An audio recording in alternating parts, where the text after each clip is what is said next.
दोस्तों, गुजरात के सरदार सरोवर डैम के पास बनी सरदार पटेल की 182 मीटर ऊंची स्टैचू ऑफ यूनिटी दुनिया की सबसे ऊंची मूर्ति है। और गुजरात के ही मोटेरा में बनी नरेंद्र मोदी स्टेडियम दुनिया की सबसे बड़ी क्रिकेट स्टेडियम है, जिसमें 1,32,000 लोग एक साथ बैठकर क्रिकेट का मजा ले सकते हैं। इसके साथ ही मुंबई, दिल्ली और बेंगलोर के इंटरनेशनल एयरपोर्ट्स, सऊदी अरब का रियाद मेट्रो और दिल्ली की लोटस टेम्पल जैसी खूबसूरत इमारत को बनाने वाली कंपनी है L&T, Larsen and Toubro limited. यह नाम सुनकर शायद आपको ऐसा लगेगा कि यह कोई विदेशी कंपनी है, लेकिन ऐसा नहीं है। L&T भी टाटा, बिरला और रिलायंस जैसी अपने देश की ही एक कंपनी है, जिसने इंडिया के डेवलपमेंट के लिए काफी काम किया है। वैसे देखा जाए तो कंस्ट्रक्शन का काम L&T का बैकबोन है और उनके डिजाइन, आर्किटेक्ट और इंजीनियरिंग का लोहा दुनिया मानती है। लेकिन आज टेक्नोलॉजी, डिफेंस, पावर और फाइनेंस जैसी फील्ड्स में भी L&T काफी तेजी से आगे बढ़ रही है। आप जानकर हैरान होंगे कि देश का पहला न्यूक्लियर रिएक्टर बनाने की बात हो या फिर nuclear power submarine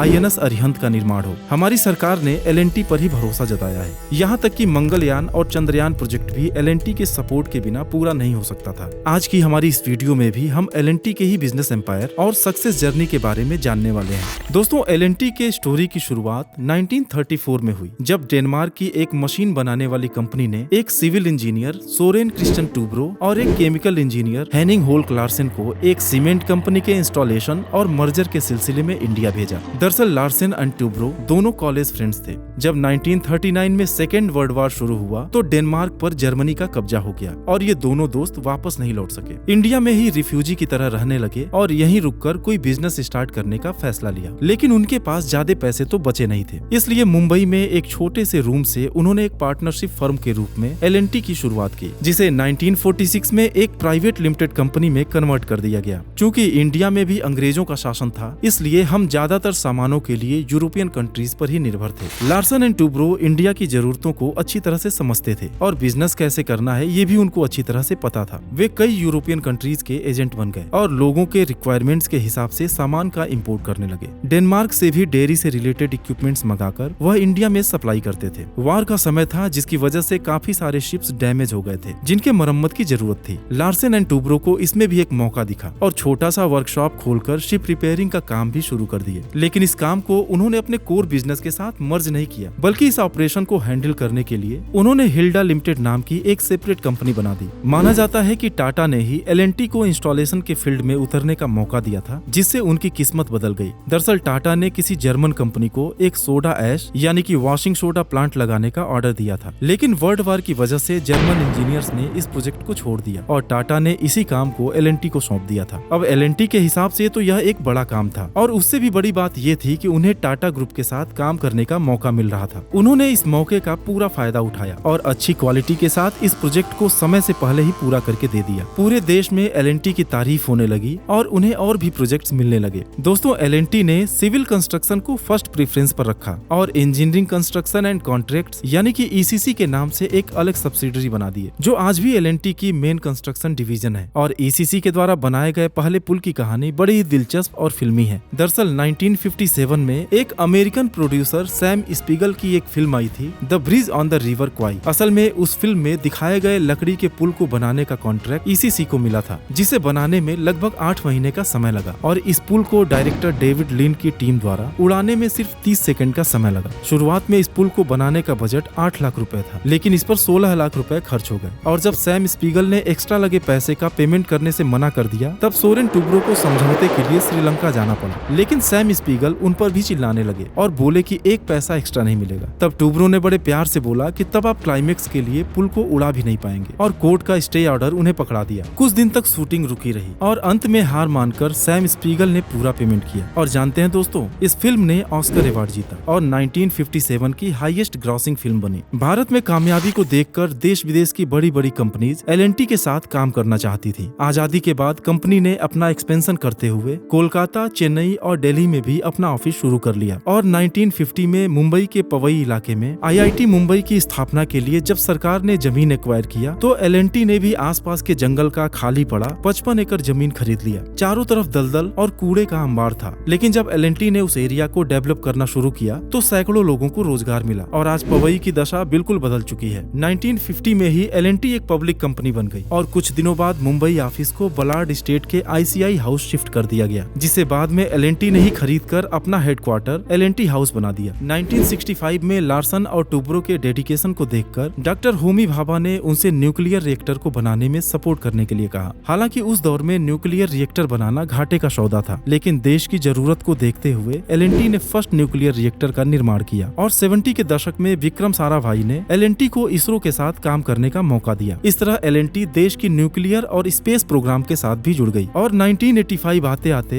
L&T DRDO के साथ डिफेंस इक्विपमेंट के डिजाइन और डेवलपमेंट पर भी काम करने लगी और आज वह देश के लिए कई तरह के defence weapons, missile systems, command and control systems, engineering systems और सबमरीन का निर्माण करती है। दोस्तों, एल&टी के बढ़ते कद को देखते हुए देश की सबसे बड़ी बिजनेस फैमिलीज अंबानी और बिरला ने एल&टी के होस्टाइल टेकओवर की असफल कोशिश भी की थी। आपकी जानकारी के लिए बता दूं कि होस्टाइल टेकओवर का मतलब होता है जब कोई कंपनी स्वतंत्र रूप से काम करना चाहती है, लेकिन कोई ज्यादा पूंजी वाली कंपनी या इंसान मार्केट से उनके शेयर परचेज करके उन पर अपना कंट्रोल कर ले, तो यह होस्टाइल टेकओवर कहलाता है। 90s के दशक में तो एल&टी रिलायंस के हाथों में जाते जाते रह गई थी। कंपनी के उस दौर के सीईओ एम नाइक की अगर बात माने तो धीरू भाई अंबानी एल&टी के एक्विजिशन को लेकर काफी सीरियस थे और एक सोची समझी प्लान के तहत अपने दोनों बेटों मुकेश और अनिल अंबानी को बोर्ड ऑफ डायरेक्टर्स में जगह भी दिला दिए थे। हालांकि एल&टी बोर्ड इस बात को अच्छी तरह समझ रहा था कि अंबानी कंपनी पर पूरा होल्ड चाहते हैं। धीरे धीरे कंपनी में अंबानी की हिस्सेदारी बढ़कर लगभग 19% तक हो गई। लेकिन 1989 में पॉलिटिकल सिनेरियो कुछ इस तरह बदला कि धीरू भाई अंबानी के हाथ से यह मौका निकल गया, क्योंकि उस वक्त एल&टी की सबसे बड़ी शेयर होल्डर LIC आगे आई और सरकार के इंटरफेयर के बाद अंबानी को एल&टी से बाहर जाना पड़ा। हालांकि एल&टी का मुश्किल दौर अभी खत्म नहीं हुआ था। रिलायंस ने जब अपनी हिस्सेदारी कम की तो आदित्य बिरला ग्रुप ने उस हिस्सेदारी को खरीद लिया। ऐसे में एम नाइक ने अपने कर्मचारियों को समझाया कि यदि हम सब मिलकर कंपनी का शेयर खरीद लें तो कोई बाहरी कंपनी को खरीदने की कोशिश नहीं करेगा। उनकी बात का असर हुआ और एल&टी एम्प्लॉइज ट्रस्ट ने बिरला की पूरी हिस्सेदारी खरीद ली और एक सेटलमेंट के तहत अपना सीमेंट बिजनेस यानी कि अल्ट्राटेक सीमेंट बिरला को सौंप दिया। दोस्तों, रिलायंस या बिरला ने एल&टी को हासिल करने के लिए जो प्रयास किया उसे सही या गलत के तराजू पर तौलना ठीक नहीं, क्योंकि ये धंधा है और अपनी एम्बिशन और विजन को पूरा करने के लिए कंपनीज तेजी से उभरते हुए अपने कंपटीटर्स को रास्ते से हटाना चाहती है। और अगर हम एल&टी की ही बात करें तो 2006 में एल&टी ने स्पेक्ट्रम इन्फोटेक नाम की एक सॉफ्टवेयर कंपनी को एक्वायर किया था और 2019 में माइंडट्री नाम की एक बड़ी टेक्नोलॉजी कंपनी का होस्टाइल टेकओवर कर अपने में मर्ज कर लिया था। दोस्तों, आज एल&टी 100 से ज्यादा सब्सिडीज के साथ दुनिया के 50 देशों में काम कर रही है और $20 बिलियन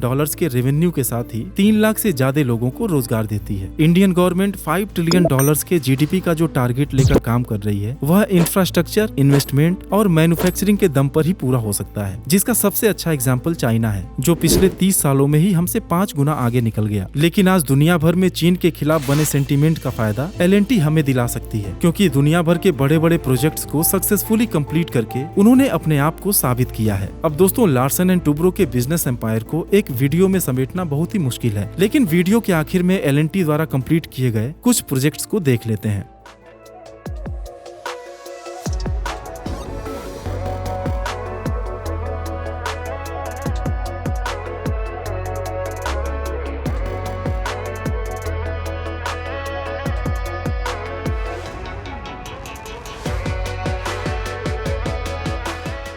अगर वीडियो पसंद आई हो तो वीडियो को लाइक करना और चैनल को सब्सक्राइब करना मत भूलिएगा। Thanks for watching.